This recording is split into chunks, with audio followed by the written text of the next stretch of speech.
হাতে যদি থাকে 15 মিনিট তাহলে করে ফেলুন দারুণ এই সন্দেশ মিষ্টিটি। মাত্র 3টি উপকরণ দিয়ে তৈরি হয়, লাগবে না কোনো ছানা, লিটারের পর লিটার দুধ, মাওয়া। শুধুমাত্র 1 কাপ আটা দিয়ে তৈরি হয়ে যায় বাটি ভরা এই মিষ্টি। বাচ্চা থেকে বড় সকলেই পছন্দ করবে। একবার দেখলে যে কোনো মানুষ অনায়াসে পারফেক্টভাবে বানাতে পারবেন। আসসালামু আলাইকুম, আপনারা দেখছেন আইরিন হোম কিচেন। আজকে আমার রেসিপি ময়দা দিয়ে সন্দেশ মিষ্টি। প্রথমে নিয়ে নিচ্ছি একটি ফ্রাই প্যান, আর এখানে দিয়ে দিচ্ছি 3-4 চামচ আর এখানে ঘি। অবশ্যই ঘিটা দিতে হবে, এই কাজটা করতে হবে। সয়াবিনের তেল দিলে কিন্তু হবে না, ঘিটাই দিতে হবে। যেহেতু আটা দিয়ে মিষ্টি, তার জন্য কিন্তু আটা এখানে কিন্তু ময়দাই আমি ইউজ করছি, কিন্তু মুখ দিয়ে সবসময় আটা চলে আসে। ময়দা দিয়েই করার চেষ্টা করবেন, তাহলে রেজাল্টটা বেশি ভালো হবে। মিডিয়াম আঁচ রেখে ঘিটা কিন্তু সুন্দর করে মেল্ট করে নিয়েছে, দেখে বুঝতে পাচ্ছেন। এখন আমি এখানে ময়দা অ্যাড করে দিব।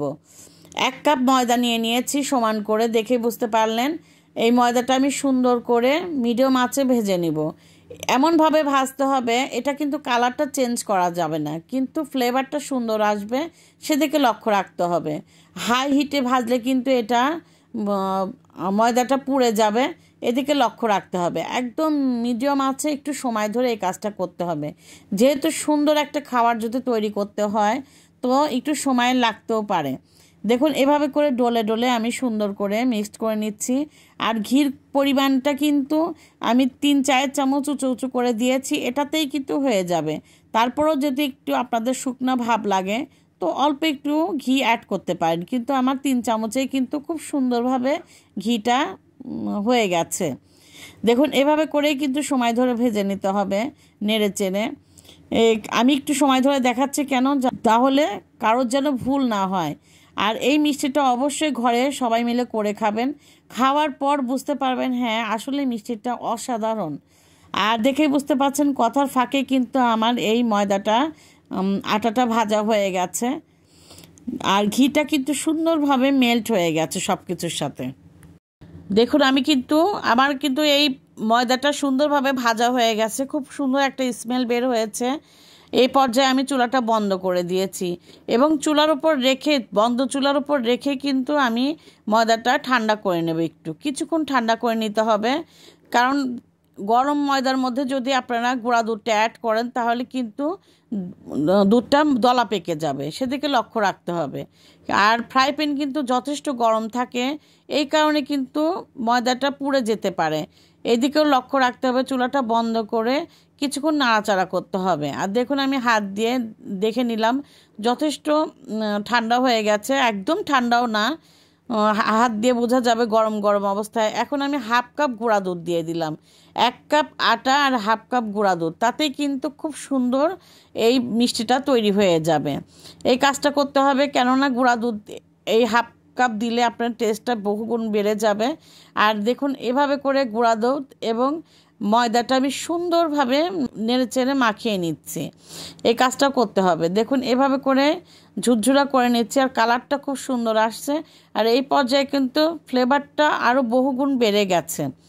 এভাবে করে আমি সুন্দর করে নাড়াচাড়া করে এই তাওয়াটা আমি সাইডে রেখে দিব। তারপরে চলে যাব অন্য প্রসেসে। দেখুন আমার আটার কাজটা কিন্তু পারফেক্টভাবে হয়ে গেছে। এখন আমি চলে যাব শিরার কাজে। দেখুন একটি ফ্রাই প্যান আবারও বসিয়ে দিলাম, আর দিয়ে দিচ্ছি সেম কাপের 1 কাপ চিনি। যেহেতু 1 কাপ ময়দা আর 1 কাপ চিনি দিতে হবে, এই কাজটা করতে হবে, তাহলে পারফেক্টভাবে মিষ্টিটা হবে। যেহেতু মিষ্টিতে কিন্তু মিষ্টিই লাগে। আর এখানে আমি 1 কাপ চিনি দিয়ে দিলাম, আর দিয়ে দিচ্ছি 1/2 কাপ পানি। মাপটা অবশ্যই মনে রাখতে হবে, তাহলে আপনার মিষ্টিটা খুব সুন্দরভাবে হয়ে যাবে। এখন আমি চুলাটা ধরে দিলাম, সুন্দরভাবে এই শিরাটা করে নিতে হবে। চিনিটা মেল্ট করে নিয়ে তারপরে এটা আমি করে দেখাচ্ছি। দেখুন আমার কিন্তু পারফেক্ট 3টা জিনিসই অ্যাড করা শেষ, দেখে বুঝতে পারছেন কতটা সহজ। আর এই শিরাটা করা কিন্তু আরেকটু সহজ, আমি আপনাদের দেখিয়ে দিব কিভাবে করতে হবে, তাহলে আপনার মিষ্টির রেজাল্টটা খুবই সুন্দর হবে। সন্দেশ তো শুকনা মিষ্টি, অনেকে ভাববেন যে শুকনা মিষ্টিতে আবার শিরা কেন। তো আমি আপনারা প্রথম থেকে শেষ পর্যন্ত দেখতে থাকেন, তাহলে কিন্তু বুঝতে পারবেন যে হ্যাঁ শিরাটা কেন তৈরি করছি। সামনে গিয়ে কিন্তু আপনারা দেখতে পাবেন। আর কথার ফাঁকে কিন্তু আমার চিনিটা মেল্ট হয়ে গেছে এবং সুন্দরভাবে বলক চলে আসতেছে, দেখেই বুঝতে পাচ্ছেন। এটা আমি 1 থেকে 2 মিনিটের মধ্যেই কিন্তু শিরাটা হয়ে যাবে, কালারটাও চেঞ্জ হয়ে যাবে। আর শিরাটা কোন পর্যায়ে নামাতে হবে আমি আপনাদের দেখিয়ে দিচ্ছি।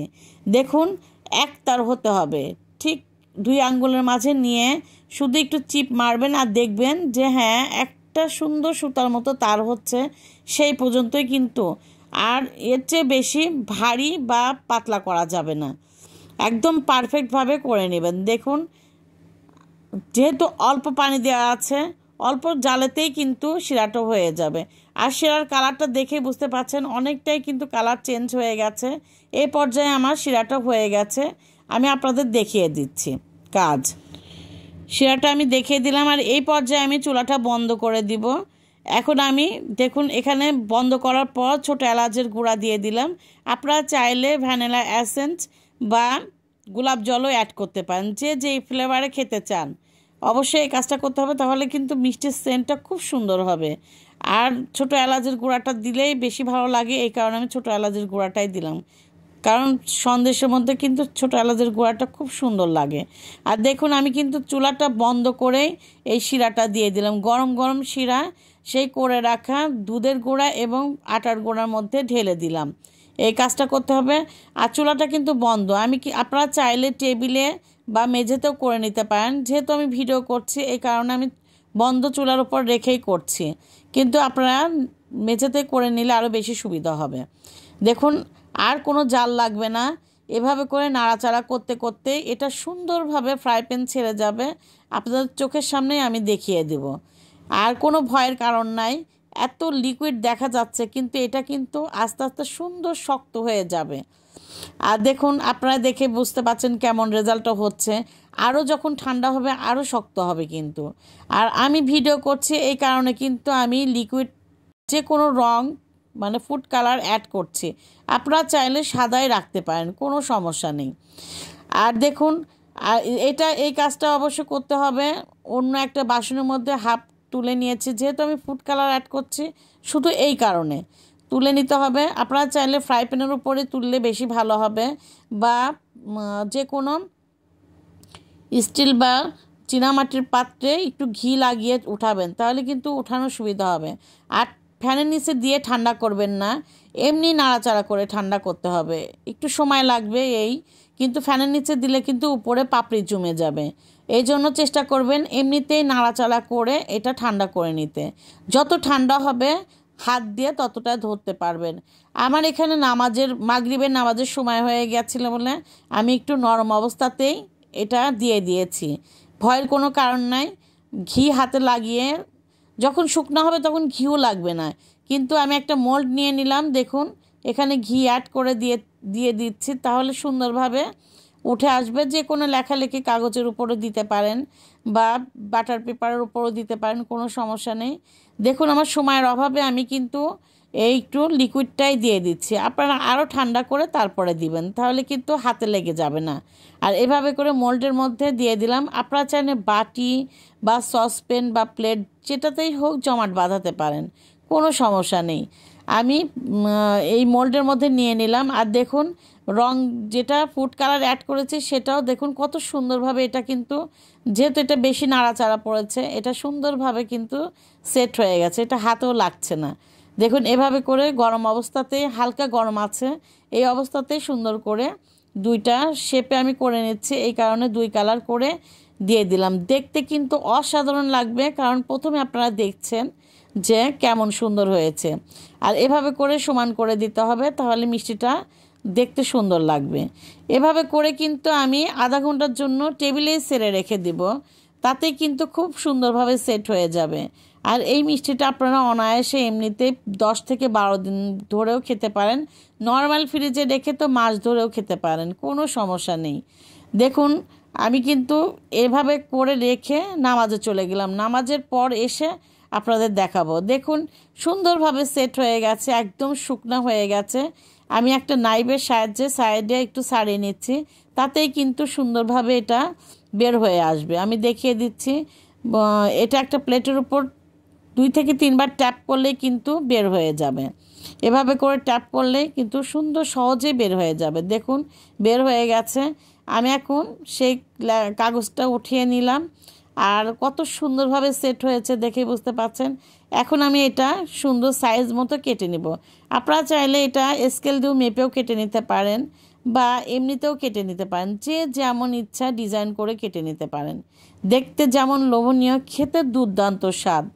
একবার হলে করে খেয়ে দেখবেন, ভালো লাগলে অবশ্যই কমেন্ট করে জানাবেন। আর এটা প্রতিটা ঘরে করে খান, আমি চাই খাওয়ার পর তারপর আমাকে কমেন্ট করে জানাবেন। দেখুন কতটা সফট হয়েছে, কাটার ভঙ্গি দেখেই বুঝতে পাচ্ছেন। আর এই মিষ্টিটা যে কোনো মেহমানের সামনে বলেন আর যাকেই খাওয়ান, কেউ বিশ্বাসই করবে না আপনি নিজে হাতে বানিয়েছেন, কারণ দেখতে যতটা সুন্দর, খেতে তার চেয়েও দুর্দান্ত। এমন নিত্য নতুন রেসিপি নিয়ে আবারও হাজির হবে। আজকে এ পর্যন্তই। আল্লাহ হাফেজ।